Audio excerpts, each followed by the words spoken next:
ধর্ম পরিবর্তন কি এখন আর শুধু ব্যক্তিগত সিদ্ধান্ত থাকবে নাকি সেটিও আইনের নিয়ন্ত্রণে আসবে? পশ্চিমবঙ্গে এমনই একটি কঠোর ধর্মান্তর বিরোধী আইন আনার ঘোষণা দিয়েছেন মুখ্যমন্ত্রী শুভেন্দু অধিকারী। একই সঙ্গে এনআরসি ও অভিন্ন দেওয়ানি বিধি চালুর পরিকল্পনার কথাও জানিয়েছেন তিনি। কেন এই সিদ্ধান্ত আর এর পেছনে কি যুক্তি দিচ্ছে রাজ্য সরকার? বিস্তারিত নীলাদ্রি ফারহানার রিপোর্টে। নগদ নিয়ে এলো হার না মানা হার অফার। সর্বনিম্ন 10,000 টাকা রেমিটেন্স নগদে পাঠালে থাকছে স্বর্ণের হার জেতার সুযোগ। পশ্চিমবঙ্গে ধর্মান্তর বিরোধী কঠোর আইন আনার ঘোষণা দিয়েছেন মুখ্যমন্ত্রী শুভেন্দু অধিকারী। কলকাতার রবীন্দ্র সদনে বন্দে মাতরমের শতবর্ষের অনুষ্ঠানে তিনি বলেন, খুব শিগগিরই এই আইন প্রণয়নের উদ্যোগ নেওয়া হবে। ভরসা রাখবেন।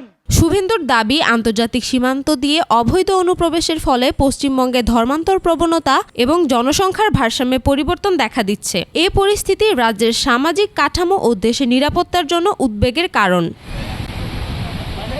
তিনি জানান, ধর্মান্তর বিরোধী আইনের পাশাপাশি পশ্চিমবঙ্গের জাতীয় নাগরিক পঞ্জি বা এনআরসি এবং অভিন্ন দেওয়ানি বিধি বা ইউসিসি চালুর উদ্যোগ নেওয়া হবে। যারা অবৈধভাবে ভারতে প্রবেশ করে দেশের সংস্কৃতি ও জাতীয় নিরাপত্তার জন্য হুমকি সৃষ্টি করছে তাদের বিরুদ্ধে ব্যবস্থা নেওয়া হবে এবং নিজ দেশে ফেরত পাঠানো হবে। ল্যান্ড জিহাদ, লাভ জিহাদ আর বলপূর্বক ধর্ম পরিবর্তন করার বিরুদ্ধে কঠোর এবং কঠিন আইন এই সরকার আনবে।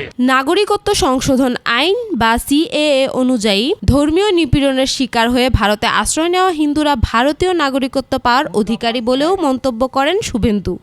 उन्होंने लैंड डिपार्टमेंट ने। Niladri Farhana, desk report, 21 television.